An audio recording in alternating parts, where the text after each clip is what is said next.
Memory sure is a funny thing, as you might sometimes find yourself absolutely convinced that an actor appeared in a certain movie, only to then be unable to actually produce any receipts when you watch said movie for yourself.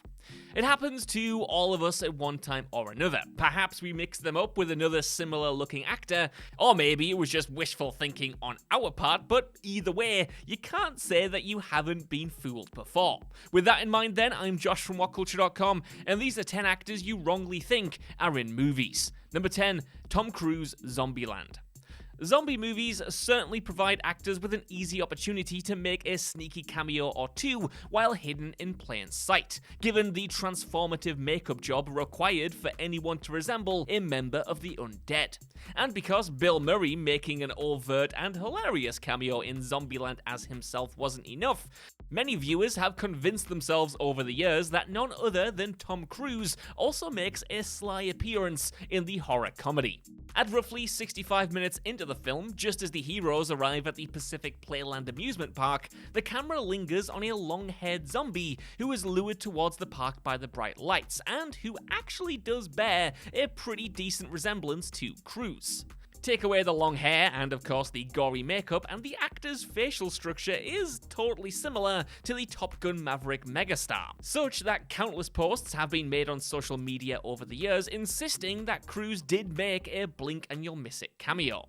Given that Cruise had a legendary secret cameo in Tropic Thunder just the year prior as well, it certainly didn't seem outside the realm of plausibility for him to also show up in Zombieland. Yet, given that Cruise's presence has never been confirmed by anyone associated with the production, we can probably chalk it up to mere wishful thinking. Number 9, Matthew McConaughey, The Dark Knight Rises. Christopher Nolan fans are a passionate bunch, and even an entire decade after the release of The Dark Knight Rises, some are still absolutely convinced that Matthew McConaughey makes an uncredited cameo in the movie's unforgettable prologue sequence. When Bane is exfiltrated from a CIA plane mid-air, we catch a brief look at the pilot, who many maintain is McConaughey in disguise, foreshadowing that he would lead Nolan's next film, Interstellar. And while the man certainly does look broadly similar to the actor from a side profile, it's just not him. Beyond the fact that nobody, not least McConaughey himself, has ever talked about the cameo, Nolan almost certainly hadn't cast Interstellar's lead at the time that The Dark Knight Rises was being shot. So yeah, this is nothing more than a wishful connecting of the dots, as much as we all would have loved it to be true. Number 8, Carrie Fisher, Blade Runner. Speaking of connecting the dots, Star Wars fans wanted so desperately to believe that Carrie Fisher had a cameo in another of her co-star Harrison Ford's classic sci-fi flicks. In fact, if you Google Carrie Fisher Blade Runner, you'll be bombarded with social media posts featuring an image of an actress who appears to be Carrie Fisher on the set of Ridley Scott's 1982 sci-fi masterpiece. The claim did the rounds enough that it eventually reached Carrie Fisher herself, who in 2015 confirmed on Twitter that the image wasn't of her. The actress was actually later identified as Dee Giffen Scott, who played an uncredited policewoman in the film. Granted, given that Scott is wearing a features-concealing cap and does bear a superficial resemblance to Fisher, it is easy to see why so many people bought it. Plus, don't we all want to believe that Fisher stopped by the Blade Runner set and worked a day as an extra? Number 7, David Bowie, Dune. A classic case of the much-discussed Mandela effect, that being a false memory shared by many people, is the belief among some that David Bowie played the role of Fade in David Lynch's 1984 adaptation of Dune. Check online and you'll find numerous posts from folks mistakenly crediting the part to Bowie.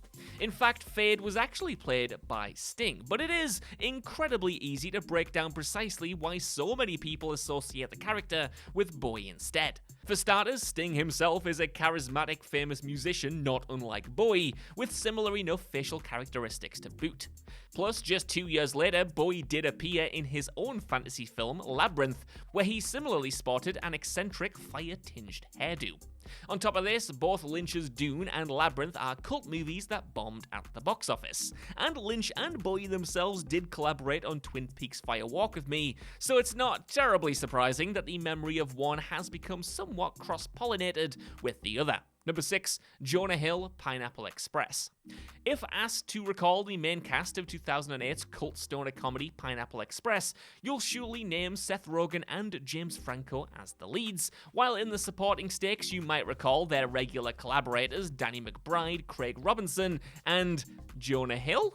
Well, despite Hill featuring in a bevy of similarly themed comedies around this time, typically starring the same crowd of actors, including Knocked Up, Superbad, Forgetting Sarah Marshall, and so on, Hill didn't actually appear in Pineapple Express. Yet it is easy to see why people get confused, given that Hill did appear in a famous parody of Pineapple Express several years after its release.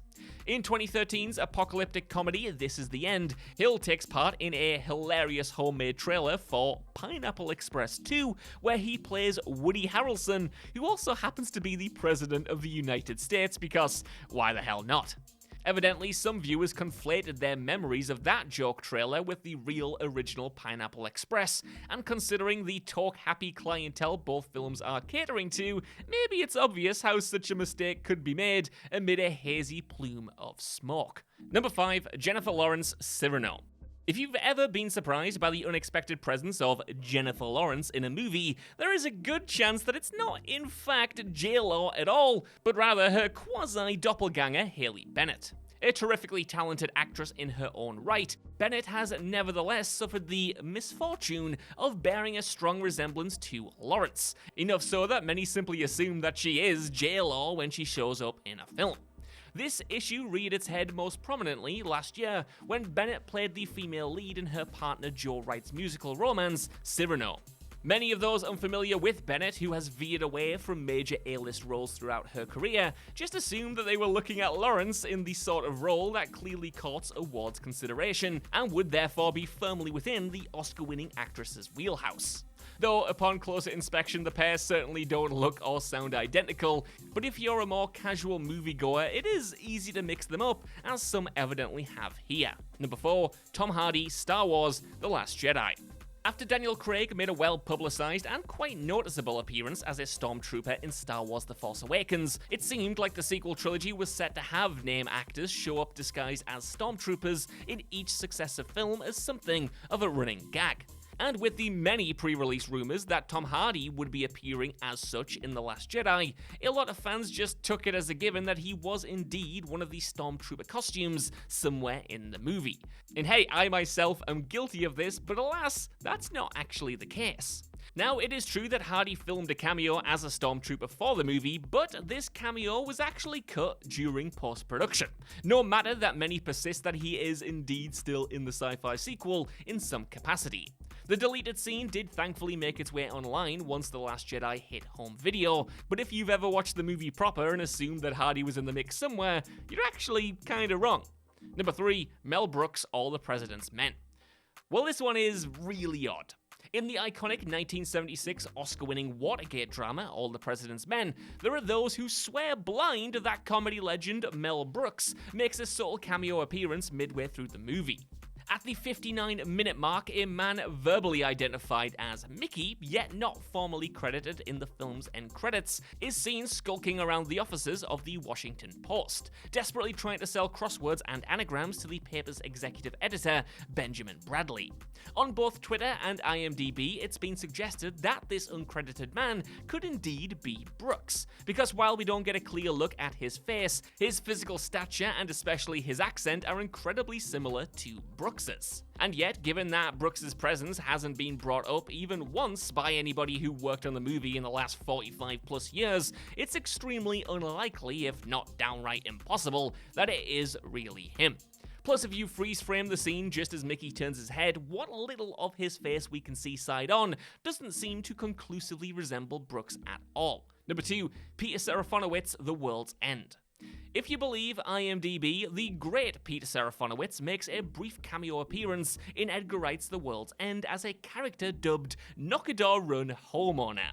SERAFINOWICZ, who previously appeared in Right Shaun of the Dead, apparently portrays a man whose doorbell Gary King rings and runs away from as a prank. The man in question then opens the door and angrily stares Gary and his pals down as they flee the scene.